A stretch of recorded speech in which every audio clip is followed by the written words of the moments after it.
പ്രാർത്ഥന അതായിരിക്കട്ടെ. അപ്പൊ ഈ സോവർണിറ്റി എന്നുള്ള ഒരു വിഷയമാണ്. സോവർണിറ്റിയുടെ അവരുടെ ഏറ്റവും ഫേവററ്റ് പാസേജിലേക്ക് നമ്മൾ പോവാണ്. അപ്പൊ സോവർണിറ്റിയെ കുറിച്ച് നമ്മൾ നോക്കുകയാണ്. അത് 9-ാം അധ്യായം റോമാലേഖനം. അവിടെ ഒരു സംഭവമാണ് പറയുന്നത്. റിബേക്ക നമ്മുടെ പിതാവ് ഐസാക്ക് എന്ന ഏകനാൽ ഗർഭം ധരിച്ചു. ഇപ്പൊ ഇരട്ട കുട്ടികൾ ഗർഭത്തിലുണ്ടാകുന്നതിനെ കുറിച്ചാണ്. മൂത്തവൻ ഇളയവനെ സേവിക്കുമെന്ന് അവളോട് അരുളി ചെയ്തു. ഞാൻ യാക്കോബിനെ സ്നേഹിച്ച് ഏശാവിനെ ദ്വേഷിച്ചിരിക്കുന്നു എന്ന് എഴുതിയിരിക്കുന്നല്ലോ, ആകയാൽ നാം എന്തു പറയേണ്ടു? ദൈവത്തിന്റെ പക്കൽ അനീതി ഉണ്ടോ? പൗലോസ് ഉത്തരം പറയുന്നു, ഒരു നാളുമില്ല. എനിക്ക് കരുണ തോന്നണം എന്നുള്ളവനോട് കരുണ തോന്നുകയും എനിക്ക് കനിവ് തോന്നണം എന്നുള്ളവനോട് കനിവ് തോന്നുകയും ചെയ്യും എന്ന് അവൻ മോശയോട് അരുളി ചെയ്യുന്നല്ലോ. പുറപ്പാട് പുസ്തകം 33:19 പൗലോസ് ലീഹ ഉദ്ധരിക്കുകയാണ്. അതുകൊണ്ട് ഇച്ഛിക്കുന്നവനാലുമല്ല, ഓടുന്നവനാലുമല്ല, കരുണ തോന്നുന്ന ദൈവത്താൽ അത്രേ സകലവും സാധിക്കുന്നത്. അപ്പൊ ഇച്ഛിക്കുന്നവനാലുമല്ല, ഓടുന്നവനാലുമല്ല, കരുണ തോന്നുന്ന ദൈവത്താൽ അത്രേ സകലവും സാധിക്കുന്നത്. So sovereignty of God. അപ്പൊ മനുഷ്യന്റെ പങ്കുകൊണ്ടല്ല. ഇതിനകത്ത് ട്രൂത്ത് ഉണ്ട്. പക്ഷെ കാൽവിനിസ്റ്റുകൾ പറയുന്ന വിധത്തിൽ ഒരു ഭാഗികമായ വീണ്ടെടുപ്പോ ഭാഗികമായ രക്ഷയോ അല്ല ദൈവത്തിന്റെ പദ്ധതി. അതാണ് നമ്മൾ പറയുന്നത്. ഇതാണ് കാൽവിനിസ്റ്റുകളുടെ പ്രധാനപ്പെട്ട ഒരു വാദം. അപ്പൊ ആരോട് കരുണ തോന്നണമെന്ന് ദൈവത്തിന് തോന്നുന്നോ അവരോട് ദൈവം കരുണ തോന്നും. ഇപ്പൊ 2 സംഭവങ്ങള് അവിടെ, 2 പഴയ നിയമ സംഭവങ്ങളെ എടുത്ത് കാണിക്കുകയാണ് പൗലോസ്. ഒന്ന്, ഇസഹാക്കിന്റെ മക്കൾ യാക്കോബും ഏശാവും ജനിക്കുന്ന, ഏശാവിനെ ദ്വേഷിച്ചു യാക്കോബിനെ സ്നേഹിച്ചു എന്ന ഭാഗവും. 2, ഫറവോനെ മോശയെയും കൂടെ കമ്പയർ ചെയ്ത് ഫറവോന്റെ ഹൃദയത്തെ കഠിനമാക്കി ദൈവം നിർത്തിയിരിക്കുന്നു. അതാണ് 2 കാര്യങ്ങൾ പറഞ്ഞിരിക്കുന്നത്. അതിന്റെ ഒരു കൺക്ലൂഷനായിട്ട് അവിടെ പറയുകയാണ്, ഇച്ഛിക്കുന്നവനാലുമല്ല, ഓടുന്നവനാലുമല്ല, കരുണ തോന്നുന്ന ദൈവത്താൽ അത്രേ ഇത് സംഭവിക്കുന്നത്. അതിനുശേഷം പൗലോസ് ഒരു അനാലജി പറയുകയാണ്.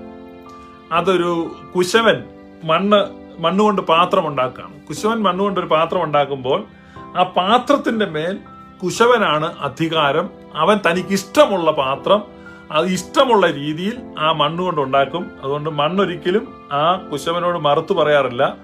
മണ്ണൊരിക്കലും കുശവനോട് ചോദിക്കാറില്ല എന്തുകൊണ്ടാണ് എന്നെ ഇങ്ങനെ പണിതത് എന്ന്. അപ്പൊ നമ്മൾ മണ്ണാണെന്നും ദൈവമാണ് കുശവനെന്നും ദൈവത്തിന്റെ പണിയാണ് നടക്കുന്നതെന്നും പൗലോസ് ലീഹ വളരെ ഭംഗിയായിട്ട് അവിടെ അവതരിപ്പിക്കുന്നുണ്ട്.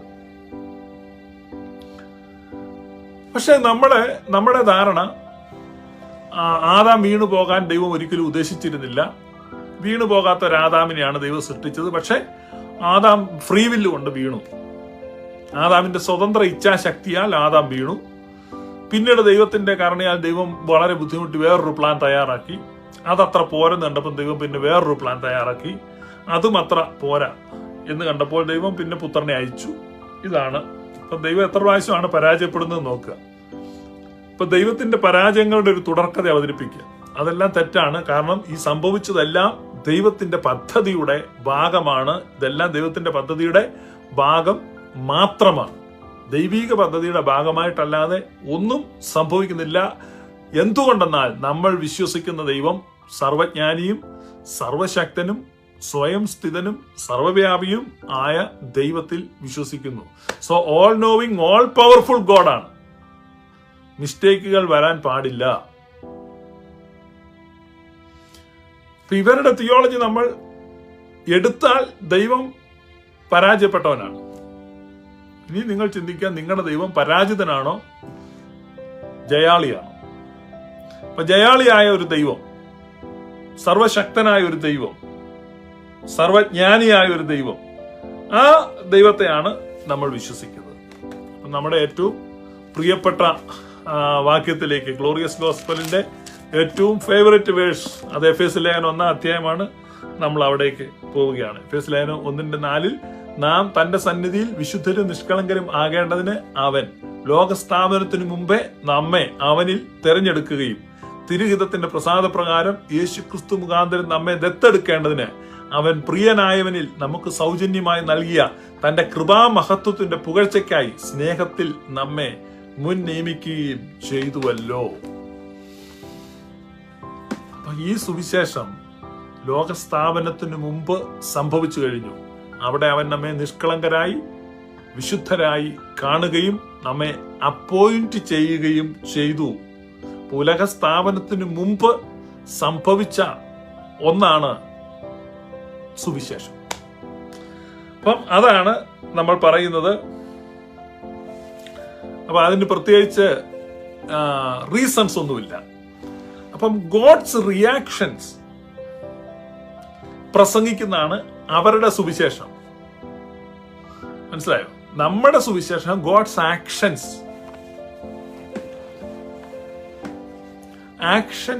ഓഫ് ഗോഡ് നമ്മൾ പ്രസംഗിക്കുകയാണ്. നമ്മൾ പറയുകയാണ് ആക്ഷൻസ് ഓഫ് ഗോഡ്. പെന്തക്കോസ്തുകാരുടെ സുവിശേഷം റിയാക്ഷൻസ് ഓഫ് ഗോഡ്. വ്യത്യാസമാണ്. അതായത് മനുഷ്യന്റെ മനോഭാവങ്ങൾക്കോ വീഴ്ചകൾക്കോ പാപപ്രകൃതികൾക്കോ പാപപ്രവൃത്തികൾക്കോ മനുഷ്യന്റെ പ്രവൃത്തികൾക്കോ വാക്കുകൾക്കോ ഒക്കെ അത് കണ്ടിട്ട് ദൈവം എന്ത് ചെയ്യാണ്? പ്രതികരിക്കുകയാണ്. ഇപ്പൊ മനുഷ്യന്റെ മനോഭാവത്തിനനുസരിച്ച് ദൈവത്തിന് മാറ്റം വരികയാണ്. എന്ന് ഞാൻ വെക്കുമ്പോഴേക്കും എന്ന് ദൈവം വെക്കും. മനസ്സിലായ? നമ്മൾ ഈ സിനിമയിലൊക്കെ കണ്ടിട്ടുണ്ടല്ലോ, വില്ലൻ വന്നിട്ട് ഇങ്ങനെ വെക്കും, നായകൻ ഇങ്ങനെ വെക്കുക, അങ്ങനെ പിന്നെ സ്റ്റണ്ട് നടക്കാൻ വേണ്ടി വരുക. ദൈവം ഗതിഭേദത്താലുള്ള ആച്ഛാദനത്തിന് വിധേയപ്പെടാത്തവനാണ്. ദൈവം ഗതിഭേദത്താലുള്ള ആച്ഛാദനത്തിന് വിധേയപ്പെടാത്തവനാണ്. അപ്പം റിയാക്ഷൻ ഇല്ല ദൈവത്തിന്. നമ്മൾ ചെയ്യുന്നതനുസരിച്ച് റിയാക്ട് ചെയ്യാനിരിക്കുകയല്ല.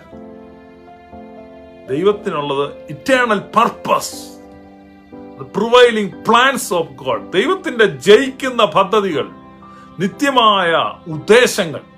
അപ്പൊ ദൈവിക പദ്ധതികളെയും ദൈവിക ഉദ്ദേശങ്ങളെയും മനസ്സിലാക്കണം. നിങ്ങൾ ഈ മനുഷ്യനെ പോലെയുള്ള ഒരാളാണ് ദൈവം എന്ന് ചിന്തിക്കുന്നതുകൊണ്ടാണ് ഇതൊക്കെ പറ്റുന്നത്. ദൈവം ഒരിക്കലും എന്തില്ല നമ്മുടെ പ്രവൃത്തിയോട് റിയാക്ട് ചെയ്തില്ല. അപ്പൊ നമ്മൾ ഒരിക്കലും റിയാക്ഷൻസ് ഓഫ് ഗോഡ് അല്ല നമ്മുടെ തിയോളജിയുടെ അടിസ്ഥാനം. നമ്മുടെ തിയോളജിയുടെ അടിസ്ഥാനം plan and purpose of God. അപ്പൊ ഇറ്റേണൽ പ്ലാൻ ഓഫ് ഗോഡ്. അപ്പൊ ആ പ്ലാൻ അനുസരിച്ച് നമ്മെ എന്ത് ചെയ്യുക? ഉലക സ്ഥാപനത്തിനു മുമ്പ് തിരഞ്ഞെടുത്തു, മുൻ നിയമിച്ചു.